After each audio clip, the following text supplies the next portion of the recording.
네, 오늘 오전 울산에서 운행 중이던 버스가 울산 공장에 담벼락을 들이받는 충돌 사고가 발생했습니다. 이 사고로 2명이 사망을 하고 37명이 다쳤습니다. 네, 사고가 발생한 이유가 무엇인지 양지민 변호사와 함께 살펴보겠습니다. 어서 오세요. 어서 오세요. 안녕하세요. 네, 오늘 오전 9시 30분쯤이었는데요. 울산 사고 원인은 어떻게 됩니까?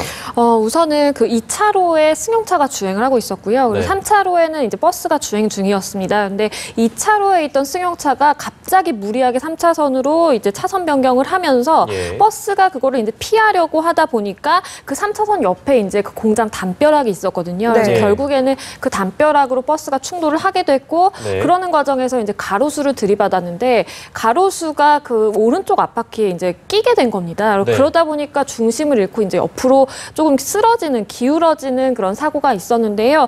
인명 피해가 꽤 있었습니다. 네네. 2명이 사망하고 37명이 다치는 인명 피해가 있었기 때문에 사실 가벼운 사고로 볼 수는 없습니다. 네, 말씀하신 것처럼 승용차 운전자의 무리한 끼어들기로 인해서 사고가 난 것으로 결과가 나오면 어떤 처벌을 받게 되는 건가요? 우선은 이제 교통사고로 인해서 사람을 이제 다치게 하거나 사망하게 하는 경우에는 교통사고 처리 특례법에 따라서 처벌을 받는데요. 거기에는 이제 업무상 중과실치사상이라는 그 조항이 있습니다. 그래서 자동차를 운전하는 것도 우리가 이제 업무상 과실이 있다라고 보는 것인데요. 그 과실로 인해서 사람을 다치게 하거나 사망하게 하면 이제 처벌을 받는데 5년 이하의 금고나 아니면 2천만 원 이하의 벌금에 처해지게 됩니다. 그렇기 때문에 일단은 지금 그 2차선으로 처음에 주행을 하던 그 승용차 운전자를 지금 긴급 체포했다라고 하고요.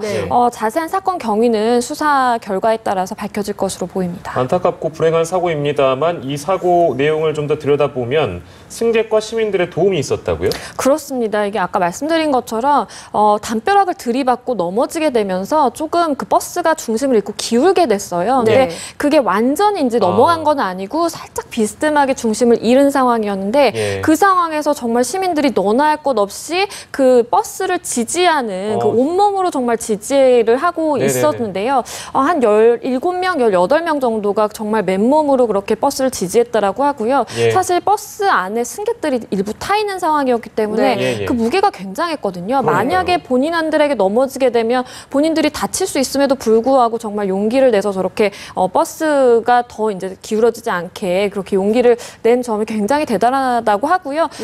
그런 도움이 있었기 때문에 사실은 그 부상을 입은 사람들을 119 구조대가 마지막까지 안전하게 또 이렇게 바깥으로 구출해 내올 수 있었습니다. 네.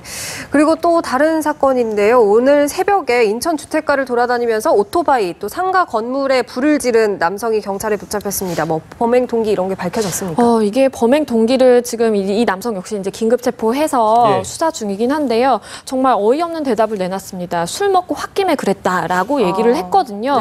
그런데 술 먹고 홧김에 했다라고 하기에는 그 범행 정도가 굉장히 심각합니다. 그러니까 5일 오전 12시 한 20분 정도부터 새벽 2시 넘어서까지 6군데의 방화를 하거든요. 뭐 전동차, 휠체어에도 하고 오토바이에도 하고 쓰레기 더미에도 하고 이렇게 다양한 이제 방화를 했는데 지금 뭐 1,000만 원 가량의 뭐 피해가 발생했다라고 이제 추산은 되고 있지만 사실은 사람이 또 사망하거나 다쳤으면 또 굉장히 인명 피해로 이어질 수 있었기 때문에 굉장히 위험했다고 볼 수 있겠습니다.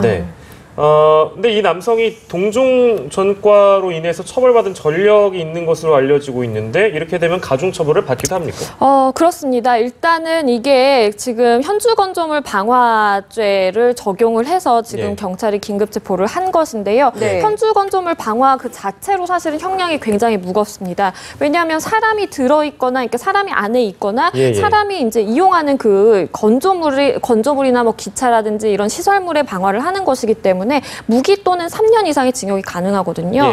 그런데 만약에 이게 누범이라고 한다면, 그러니까 그 전에 금고 이상의 형을 받고 3년이 지났는데 또 이제 그 3년 안에 이 범행을 또 저지른 거라고 한다면 또 장기 그 형량의 2배를 가중할 수 있습니다. 그렇기 때문에 누범인지 여부는 물론 파악이 돼야 하겠지만 그 동종 전과가 있다는 점은 굉장히 불리하게 작용을 하죠. 네, 인천 방화 사건까지 알아봤는데